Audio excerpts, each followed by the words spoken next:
So this is the city in Texas that you want to buy real estate in 2021. It has everything you'd want. It has strong job growth. It has strong income growth. And above all, it offers good value. You can buy a property, you can rent it out and make money right away. This is the city in Texas that you want to be in.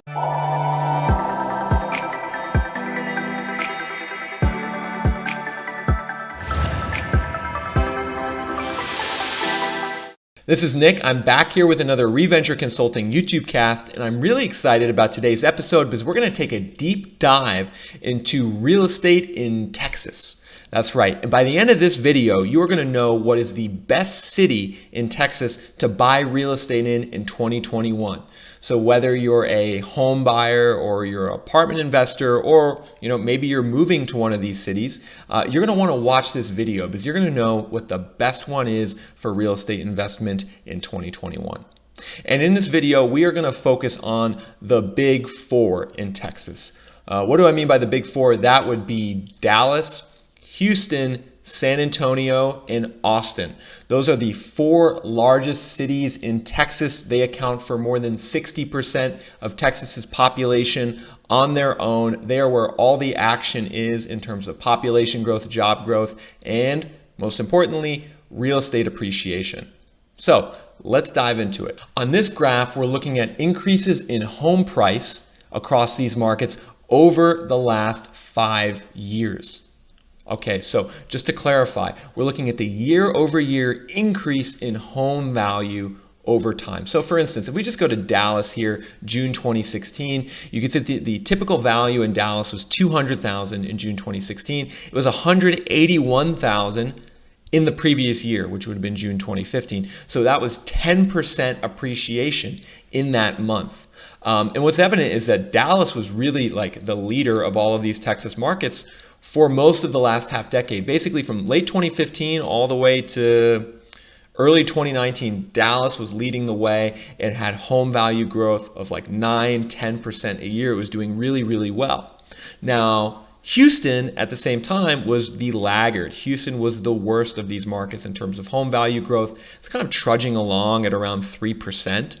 And 3% a year is not it's not doing much for you if you're a homeowner, because there's things like inflation that you need to take into account for, maybe 1 to 2% a year. So if you're at 3% home value increase, inflation's 2%, you're maybe getting 1% net, but then you also got to consider like my property taxes are going up, things like that. So Houston was not doing very well. And then San Antonio and Austin were kind of like both in between. They were like in between. If you guys are enjoying the data presented in this video, please hit subscribe down below. If you're looking to buy a home, if you're looking to buy an investment property, or if you just want to learn more about real estate, these videos are going to really help you out. We produce content every single week that will inform you on what the best markets and real estate cities are in the US. So hit subscribe, and now let's get back to the video. And then all of these cities from, let's just say, early 2019 to late 2019, all kind of jumbled together a little bit. But now, since COVID happened, we're seeing a big separation. And Austin has really propelled itself above everyone else. Austin home values have gone up by 13% in the last 12 months. That is crazy appreciation. They've gone from $335,000 to $378,000. Dallas has gone up by 8%, which is still, like relatively high historically, but not nearly as high as Austin. And then San Antonio and Houston are at plus 6%. So that's what the real estate value growth picture looks like in the last 5 years in these cities. Dallas was definitely the leader from like 2016 to 2019. For about a year or so, they all converged close to each other. And then since COVID, Austin has really been the one taking the lead. Austin with 13% year-over-year value appreciation. But to really dig into these markets further, we need to ask the question, like, what is driving the values, right? Like, these values aren't moving up and down for no reason. What are the fundamentals that are driving the values in these markets?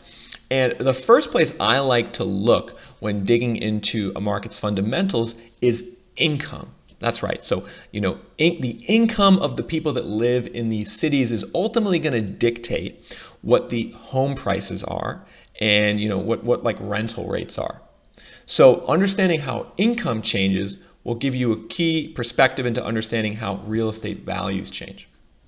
And so in this graph, we're looking at the increase in median household income in each of these metro areas over the last 5 years from 2014 to 2019. And this is data that you can get from the US Census.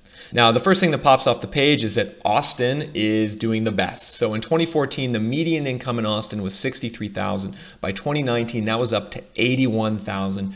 27% growth in median income in just 5 years.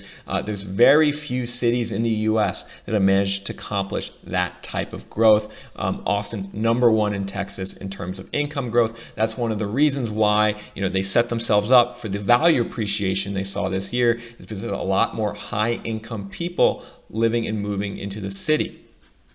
Dallas was in second place at plus 21%. You can see incomes went from $59,000 to $72,000.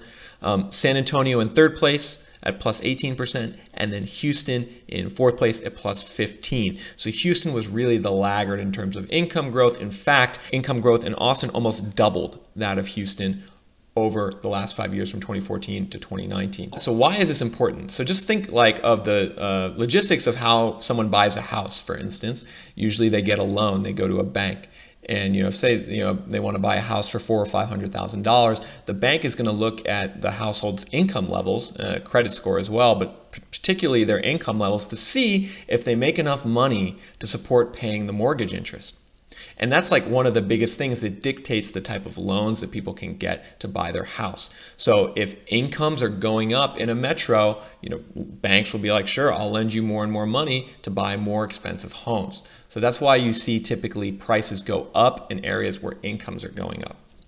However, incomes aren't the only thing that matter. What you also need is demand for real estate, right? And where does demand come from? That comes from job growth.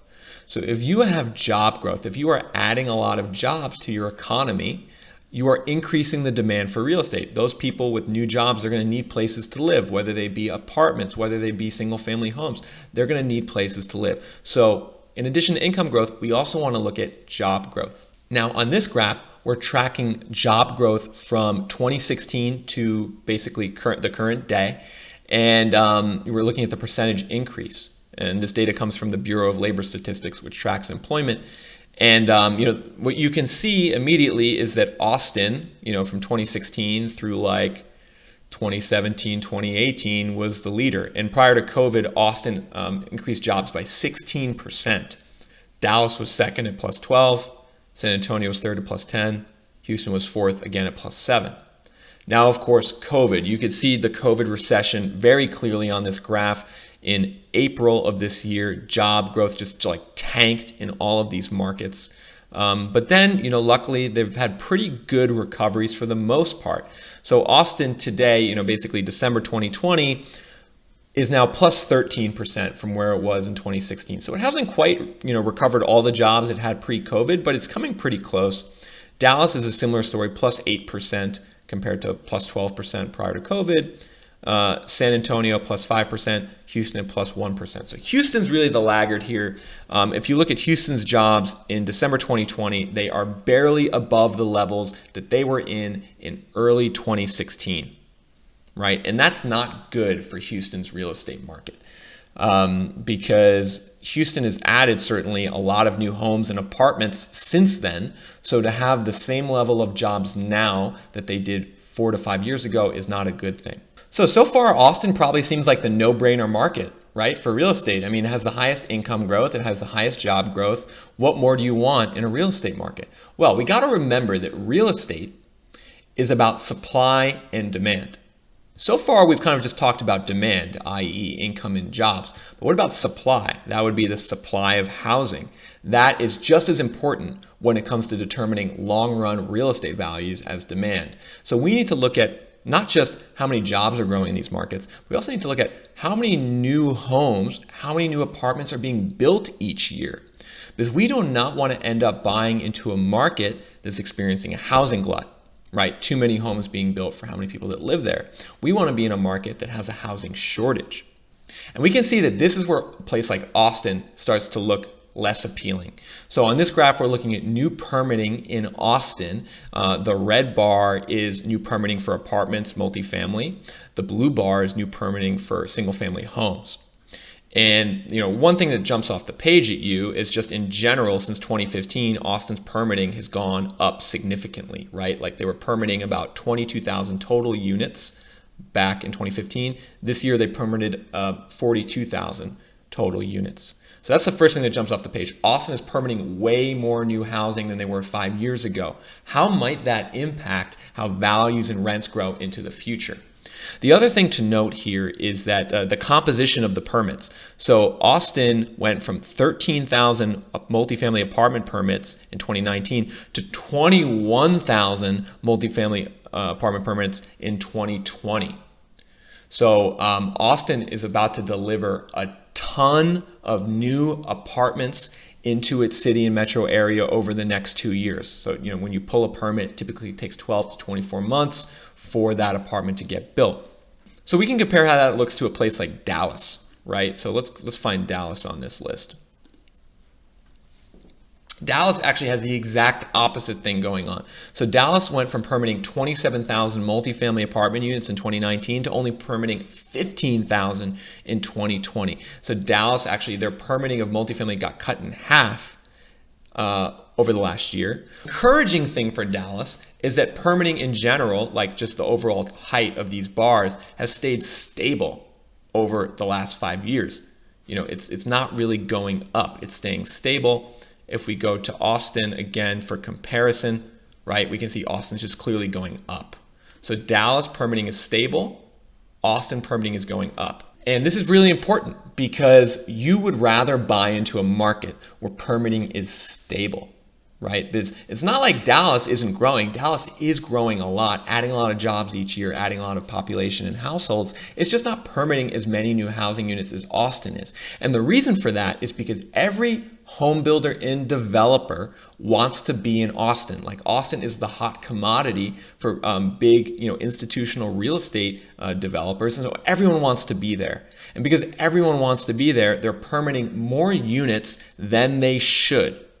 Right? And this is eventually going to lead to problems in Austin's real estate market. There's going to be a glut of housing. And this is where we need to start talking about value, right? Value for your money.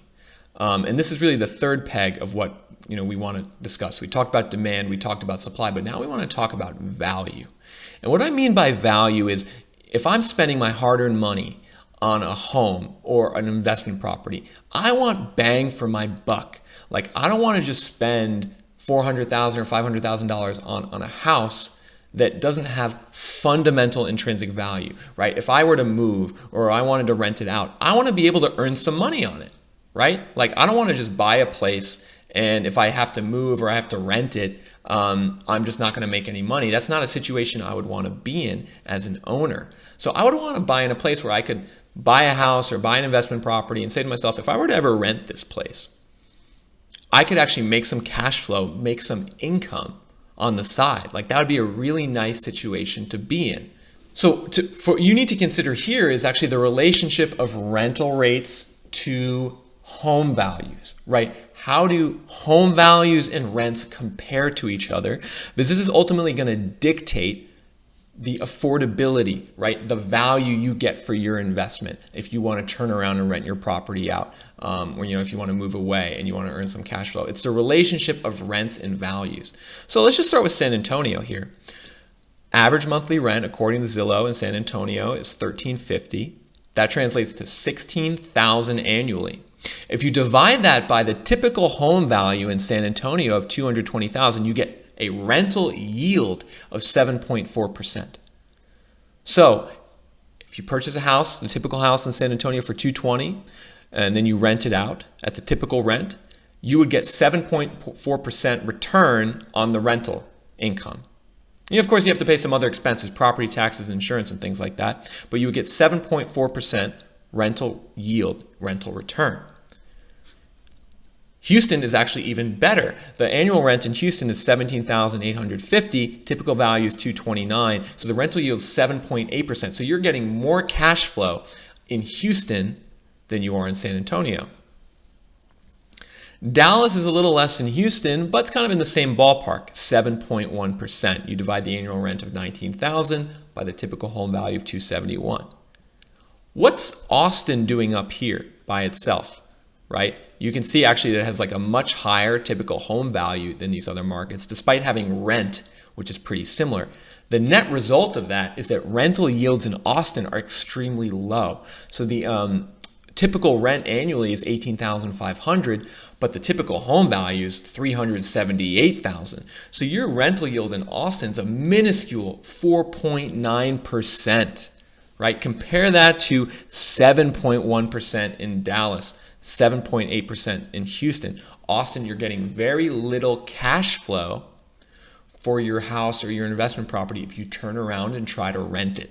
So this puts us in a precarious position with Austin, because despite it having great demand, great income and job growth, it really does not look great in supply and in the value perspective, right? Supply, they're permitting tons and tons of new units which haven't even hit the market yet.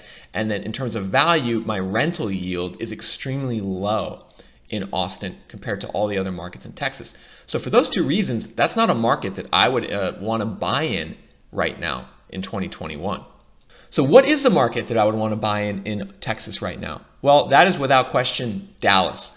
Dallas has extremely strong demand fundamentals. It has strong job growth. It has strong income growth. On top of that, it is not permitting too many new units. It's actually been very stable in how many units it's permitting each year. We're not going to run into a situation in Dallas when we're going to be in a housing glut, right? And in addition, the rental yield is pretty good. It's maybe not quite as high as Houston at 7.8%, but our rental yield in Dallas at 7.1%. If we want to buy a property for an investment, it's giving us a decent return off the bat, like we're making money right away.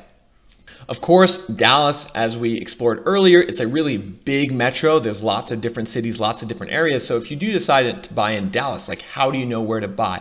Well, that's something that I'm going to cover in a video next week. We're going to take a deep dive into the Dallas real estate market, zip code by zip code actually. So if you do want to buy a house in Dallas or you do want to buy an investment property, you're going to know where you need to look.